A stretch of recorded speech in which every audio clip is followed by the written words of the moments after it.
All that oil money, Cody. Texas Tech's got plenty of it. They're trying to throw it around. They did it with Felix Ojo. They've now done it with those, just an absolute stud from next season, and they're going after more. They're trying to take Texas cornbread, but is there cornbread to be taken from Texas, and how important is it to have to go toe to toe with the Red Raiders in recruiting for one of these prospects? We're going to talk about it, but first we want to tell you about the Man Eye Institute. See life better at the Man Eye Institute. They've been serving this area for 40 years, and whether it's cataracts, whether it's LASIK, whatever it is that you need, they're going to be your one-stop shop. 844-WOW-2020, 844-WOW-2020, the Man Eye Institute. See life better. Cody, is Texas Tech trying to take Texas cornbread? I mean, they've been trying to take it ever since the Felix Ojo thing. It seems like there was an update this morning on Orange Bloods that Jason put out, and it was about Kavion Bryant, quarterback from Westwood in Palestine, Texas. On Rivals, he's the quarterback 1, 247. He's the quarterback 3, and ESPN, he's the quarterback 2. That's the guy that they're targeting right now, it sounds like, at Texas Tech. The way that Jason put it, he says, now Texas Tech is making an aggressive pitch for 2027 quarterback Kavion Bryant, one of the top quarterbacks in the country, a player Texas has zeroed in on as a top target in the cycle. His offer is pretty fresh of the last 6 months and one of just 3 quarterback offers in the 2027 class, along the side of Brady Edmonds from California, who's committed to Ohio State, and, of course, Peyton Houston from Shreveport. The other name that we've talked about a few times on the show is Mr. Gunnar Rivers down in the Mobile area, the son of Phillip Rivers. Those are kind of the 4 quarterbacks that are known around the Texas circles in 2027. And I guess you brought it up. It's like, is there cornbread to be taken? I think the LaDainian Guyton, the defensive end at Texas. Well, we should let people know who might not know what happened with him. Like, that's like one of the top guys from the next cycle too. Yeah. So LaDainian, that was where I was going to go. Was LaDainian Guyton is out of I can't pronounce it very well. Benedictine Military School in Savannah, Georgia. I'd like to go get some eyes on him. He's only a couple hours down the road, but he's the number 1 overall player in the 2027 class, according to Rivals. He committed to Texas Tech last week. That one felt like, that's like Texas going into Georgia's backyard and taking Justice Terry, right? That's what that level of.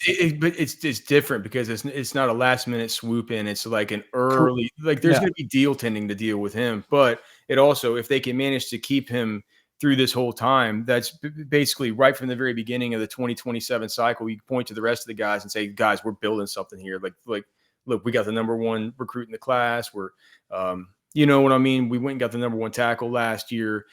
I think it gives an air of legitimacy to what it is that they're doing whenever they're trying to. Nothing attracts a crowd like a crowd, dude.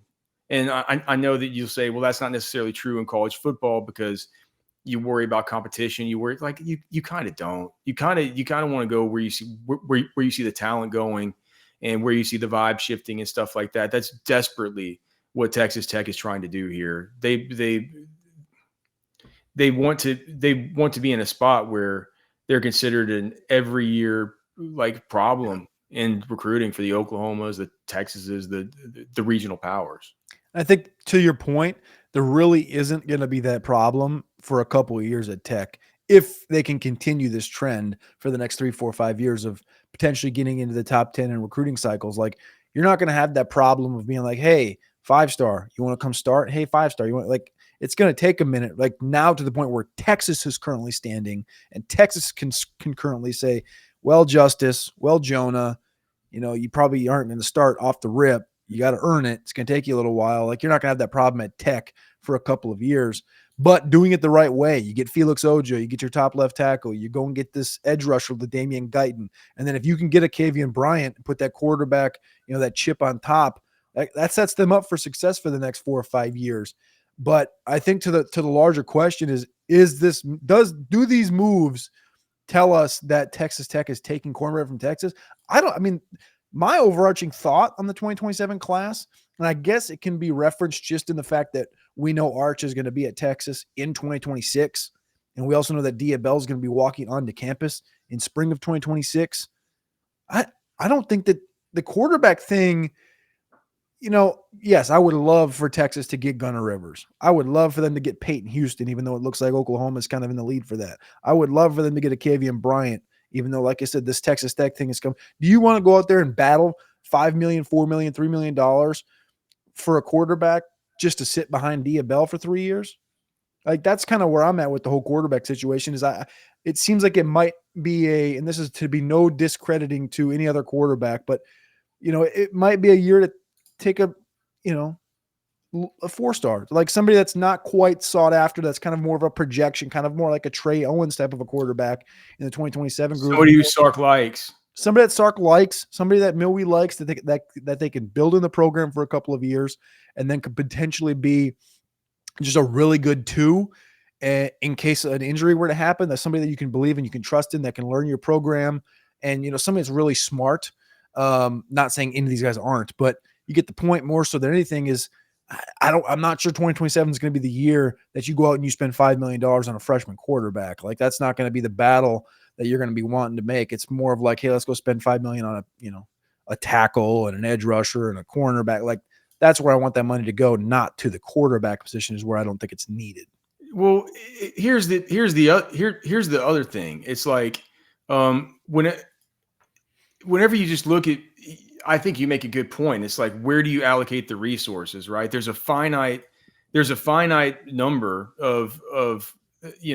finite number of dollars that we have to go around here, right?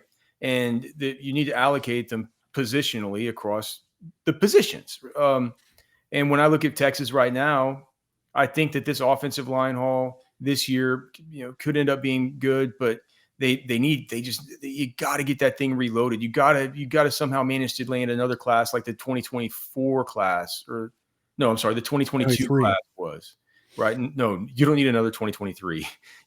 That's the Stroh Kirkland. Yeah, you're right. I'm off. We've been saying this for the last 2 years, though. You've been saying it for the last 2 years. You need another Kelvin Banks, Cam Williams, Nato Yamuslo, DJ Campbell. To get that kind of class this year, it's going to take you quarterback money. Yeah. Right. I think the defensive line has been pretty well handled, but you always got to keep reloading there. You're gonna have to do some. I don't know. There've been, I guess with linebacker to some degree, that's been largely addressed with big time money for the 2026 cycle with Atkinson. But there's just there are going to be other spots that all of a sudden add a DT. What? You can always add a DT. Right. Just there are going to be other spots where you need to plug holes, right? And these spots are nothing at all ancillary. I understand the quarterback's the most important position on the field, but we've been impressed with the way that KJ Lacey looks, right?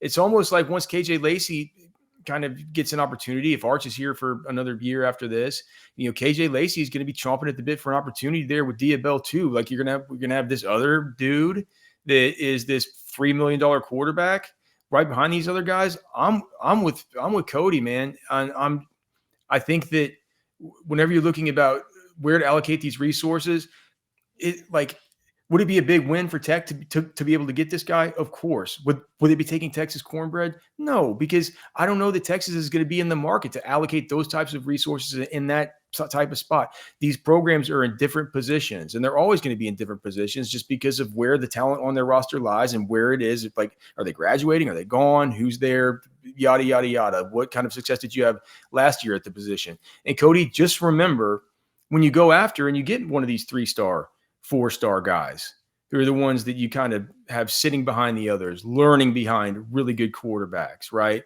Seeing these really good quarterbacks in person.